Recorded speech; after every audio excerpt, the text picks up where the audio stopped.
On थी वो। मैं 8 महीने की प्रेग्नेंट थी और अपनी डिलीवरी के लिए अपने मायके गई थी। माँ ने मुझे फ़ोन पर बताया, घर के पीछे की तरफ जो खाली ज़मीन थी ना, वहाँ पर एक नया कमरा बनवा लिया है।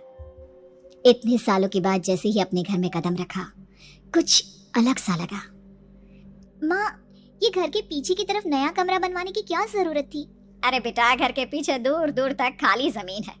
तेरे पापा को कई दिनों से लग रहा था कि यहाँ पर एक कमरा बनवा लेंगे तो ताज़ा हवा मिल जाया करेगी। अब तो ये सब छोड़ और चल जल्दी से दूध पी ले। माँ, मैं थोड़ी देर में पी लूंगी, आप सो जाओ।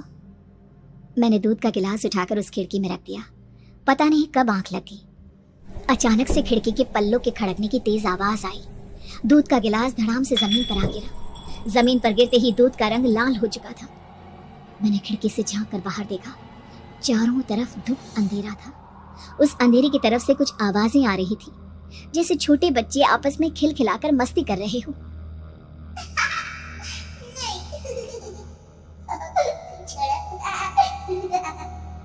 इतनी रात को इतने घनघोर अंधेरे में बच्चों की आवाज कैसे आ रही है?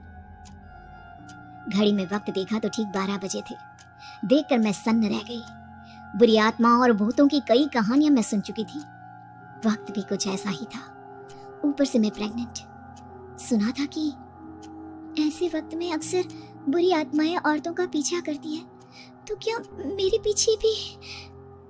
पसीने से तरबतर बड़ी मुश्किल से, जैसे कांपते हाथों से मैंने उस खिड़की को बंद किया। जल्दी से जल्दी उस कमरे से बाहर निकलकर माँ के पास जाने के बारे में सोचा, लेकिन जैसे ही दरवाजे की तरफ पलटी, लगा कोई साया हवा की स्पीड से दरवाजे के सामने से गुजर गया।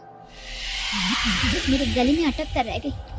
मैं जोर से चीख कर माँ को बुलाना चाहती थी, लेकिन वो आवाज खुद मेरे कानों तक नहीं पहुंच पा रही थी। तो माँ तक कैसे पहुंचती?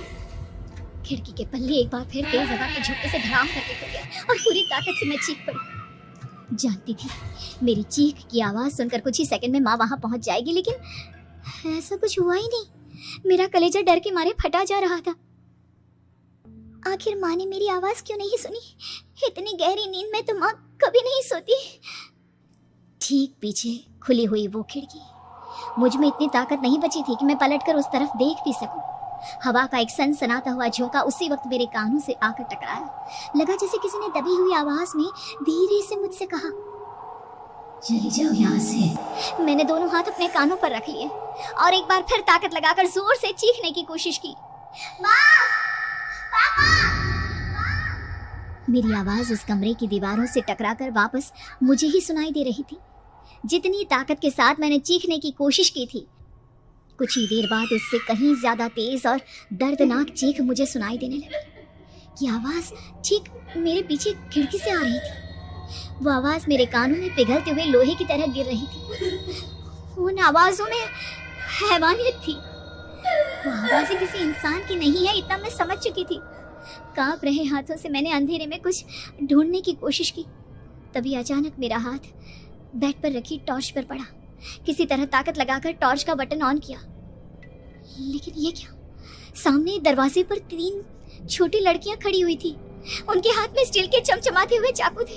मैं घबराकर लड़खड़ाई और पीछे की तरफ हटी, लेकिन तब तक वो मेरे पास आ चुकी थी। उनकी गर्दन टेढ़ी थी और उनके हाथों के वो चाकू मेरे पेट को निशाना बनाने को तैयार।